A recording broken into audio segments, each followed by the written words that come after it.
Ketika ada error itu terjadi dan ada, delay di payment, itu kan akan mempengaruhi ke trust ya, mau nggak mau ya secara indirect gitu.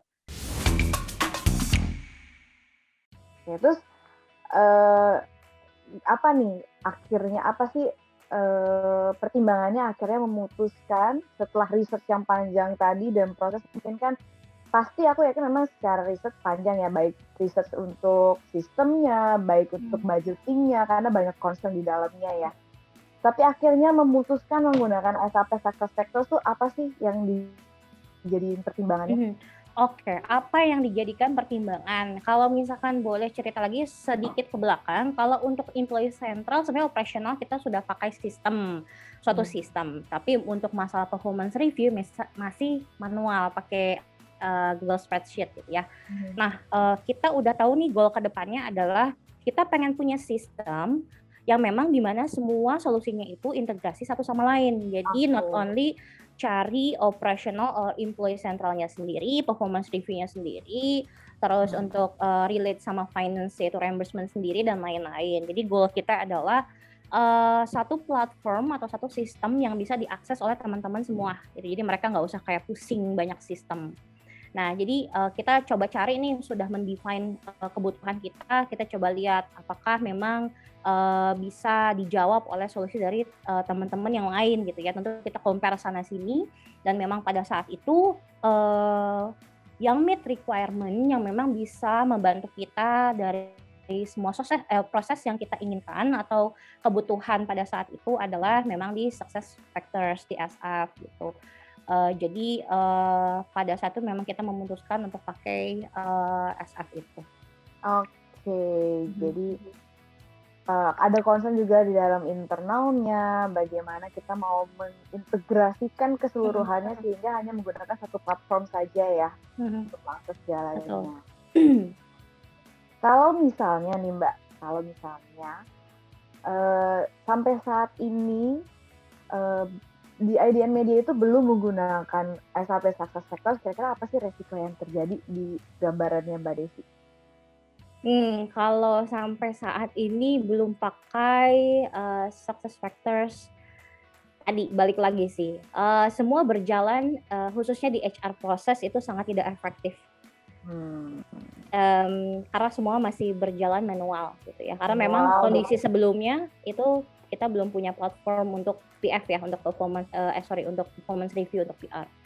Nah, jadinya kalau dibayangkan akan lumayan kacau balau HR prosesnya, akan lumayan banyak membutuhkan headcount yang sebenarnya kita nggak perlu spending uang di situ gitu ya. ya, Dan oke. juga, tadi balik lagi komunikasi, alignment yang seperti aku jelaskan juga kita, bisnis atau ekosistemnya lumayan semakin membesar setiap tahunnya gitu ya, itu, akan sejalan dengan bertambahnya orang juga, bertambahnya karyawan kita di internal, dan semakin besar perusahaan tentu komunikasinya tidak akan segampang ketika kita misalkan 10 atau 20 orang. Rapat satu kali, meeting satu kali, eee, di apa namanya, kita menjelaskan satu proyek, udah selesai semua paham gitu. Untuk komunikasi sesuatu, salah satunya adalah objektif perusahaan, kayaknya akan lumayan sangat, kacau ya kalau misalkan sampai sekarang kita belum pakai, success Iya, factors iya. salah satunya itu fiturnya. Manfaat yang paling terasa tuh berarti memang, itu ya dari mengelola untuk performance review-nya jadi sudah menggunakan sistem atau ada manfaat lain Mbak selain dari itu? Mmm, Yang kalau paling sis terasa nih? kalau, banyak yang terasa juga sisi operasional ya karena, yang sebelumnya itu lumayan sering error untuk operasional, Mmm, sesimpel untuk cuti ya, cuti reimbursement, data karyawan gitu ya, sering ada bug atau error sehingga, istilahnya sering kebakaran jenggot ya, karena kan beberapa operasional itu istilahnya nggak boleh ada error gitu ya, apalagi iya, iya. kita kan di dunia bisnis pasti, apa ya, bekerja sama dengan banyak orang gitu ya. Contohnya kita juga bekerja sama dengan banyak pihak, banyak vendor. Salah Mhm. satunya kalau yang sangat teknis mungkin masalah reimbursement, ketika ada error itu terjadi dan ada, delay di payment, itu kan akan mempengaruhi ke trust ya, mau nggak mau ya secara indirect gitu. Itu yang paling teknis banget mungkin yang paling terasa. Nah sekarang, terasanya adalah setelah pemakaian ini, error-nya lumayan, nggak sering terjadi gitu ya. Jadi hal-hal yang bukan nggak penting, hal-hal yang seperti itu yang bisa kita hindari tidak sering terjadi gitu. Itu sih yang paling terasa, karena itu kita mau nggak mau kan harus maintain trust-nya banyak pihak ke kita ya, dengan hal yang teknis itu tentang misalkan period payment gitu ya. Terus juga masalah di internal, jadi nggak banyak pertanyaan, oh ini gimana cara submit cuti, gimana cara lihat ini dan lain-lain, itu lumayan mengurangi waktu sehingga kita bisa fokus ke arah yang lebih strategik, atau misalkan lebih fokus ke arah new inisiatif yang lain yang buat pengembangan karyawan gitu. Ya, jadi itu semua sudah bisa teratasi oleh si success factors ya. Mhm. Ngomong-ngomong Mbak, gimana sih Mbak Daisy dan tim IDN ini pertama kali dengar tentang SAP Success Factors dari Weaver? Oke, kalau untuk pertama kalinya sebenarnya mungkin dari SAP SF-nya dulu ya. Jadi kan memang setelah pasti kita udah tahu lah nama pemain-pemain di Indonesia yang memang kemungkinan bisa menjawab dari solusi kita itu seperti apa. Tentunya kita do the benchmark sana sini, dan juga tadi juga kira-kira memang bisa menjawab semua kebutuhan kita itu siapa gitu, dan memang ke arah di SAP SF. Nah, cuman waktu itu kan kendalanya memang tidak bisa implementasi langsung oleh teman-teman dari SAP gitu ya, sehingga ada partner yang memang pada saat conduct implementation-nya kita harus bersama partner yang memang ada di Indonesia, dan kebetulan memang waktu itu salah satu yang direkomendasi adalah Weaver, dan memang kita cocok ketika discuss, dan ketika keberjalanannya memang sangat lumayan ya, komunikasi berjalan lancar. Apapun yang kita butuhkan memang selalu ada jawabannya, solutif, terus juga pasti pokoknya kalau misalkan ada sesuatu ya at the end pasti ada jawabannya. Oke, jadi bisa waktu itu karena bisa didiskusikan bersama dengan tim Weaver juga, sehingga akhirnya dapat solusi yang win-win ya, mungkin bagi IDN Media juga, dan joint partner diimplementasikan oleh partnernya Weaver ya. Oke, kalau dari Mbak Desi sendiri nih yang sudah menggunakan Success Factors selama ini, ada nggak sih 1 atau 2 fitur yang paling menarik buat Mbak Desi? Fitur yang paling menarik masih sama seperti yang sebelumnya diceritakan, yang paling kerasa memang di performance review, karena dari kita berangkat dari proses yang manual, ketika pakai Success Factors SAP ini, reportnya bisa di-custom. Oke. Di-custom sana sini. Report ya? Betul, custom report. Kenapa? Jadinya kita data kan sebenarnya kita dari dulu data udah punya, tapi nggak tahu kayak how to process the data, kayak how to analyze the data dan lain-lain. Di sini itu ada fitur, yaitu salah satunya adalah custom report, sehingga kita bisa selalu atau misalkan mendapatkan report sesuai dengan kebutuhan kita untuk apapun itu gitu. Salah satu contohnya mungkin untuk proses salary adjustment kita bisa ambil dari situ, terus juga untuk proses pengembangan karyawan, development gitu ya, kira-kira mana yang yang perlu kita kembangkan, karena tadi di awal juga sebenarnya kan bisa di custom ya sesuai dengan kebutuhan kita. Jadi kita ada kebutuhan A, B, C dan itu bisa terjawab, dan jadinya itu salah satu yang bisa kita lihat yang sangat terasa dari manual adalah custom report-nya. Oke, karena di dalam Success Factors itu memang ada flexi report-nya ya yang bisa disesuaikan mau data apa yang lagi dicari atau lagi dibutuhkan, dan itu langsung bisa di-generate ya. Betul.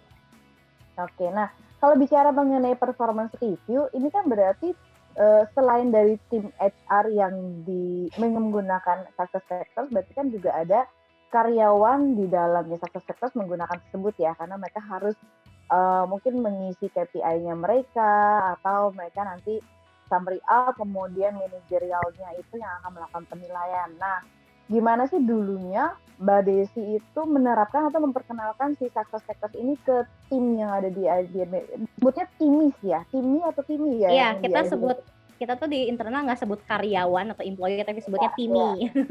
Ya, nah benar-benar. Nah, dulu gimana sih caranya Mbak Desi ini memperkenalkan SAP Success Factors ke timi? Oke, kalau awal mulanya ke yang untuk existing TIMI itu tentu kita bikin sosialisasi gitu ya. Kita sosialisasi beberapa kali karena apa namanya? Sebenarnya kalau ngomongin sistem baru itu biasanya susah kalau misalkan ke orang-orang yang usianya memang tidak familiar dengan sistem ya. Kebetulan di kita itu demografinya lumayan muda-muda. Jadi apa namanya, untuk perkenalan dengan sistem yang baru lumayan gampang, tapi memang tidak dengan cukup satu kali ya, karena lumayan proses juga, lumayan panjang prosesnya. Jadi kita Mhm. adakan apa namanya, sosialisasi beberapa kali gitu secara rutin dan juga ada pendampingan. Jadi pada saat Oke. setiap pengisian target atau objektif tadi sampai saat ini pun kita selalu ada pendampingan dan selalu ada refreshment training sampai saat ini. Oh. Jadi biasanya apa namanya, di awal kita ada refreshment training untuk teman-teman yang memang harus mengisi objektif targetnya gitu ya. Mengisi objektif targetnya silakan ada Q&A lagi. Nah, gimana untuk teman-teman yang baru? Biasanya untuk teman-teman yang baru kita masukkan ke materi induction di awal. Jadi di kita itu ada programnya, pokoknya ada jadwalnya nih, sebulan sekali ada teman-teman baru join gitu ya, timnya baru join. Nah, di situ kita masukkan materinya gitu. Kita pakai platform ini secara keseluruhan, teknisnya akan seperti ini, di apa namanya, dibahas secara general tapi A to Z. Nanti kalau misalkan memang ada orang yang harus apa namanya, mengisi atau menggunakan si success factors ini, nanti akan ada training lanjutan. Jadi kita fokusnya itu sih, refreshment training sama orang-orang yang memang memakai. Oke, jadi dulunya memang ada sosialisasi di awal, tapi sekarang setiap, pengisian OKR karena OKR-nya quarterly ya, Mbak, di media. Kita OKR-nya quarterly, Jadi betul. tiap pengisian OKR tersebut masih ada pendampingan juga, sampai saat ini juga untuk yang join tim di sini juga sudah dimasukkan ke dalam proses induksi itu tadi ya? Iya. Oke, berarti harusnya tim yang ada di dalam IDN Media bisa sangat clear dalam menggunakan sektor-sektor tersebut ya. Terlebih Betul. mereka adalah golongan milenial dan Gen Z. Betul. Dan untuk Jadi lebih si tepat. materialnya sendiri karena salah satu fitur yang ada di SF kan juga kita boleh custom kebutuhan kita ya. Kita semua mensentralisasi informasi di situ.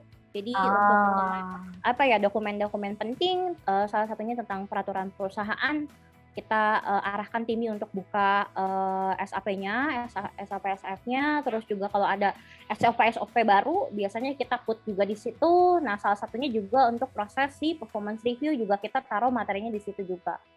Pokoknya kita mau coba arahin semua sentralisasi, not only employee central operational dan juga performance review, tapi apapun mereka kalau butuh sesuatu diarahkannya ke situ.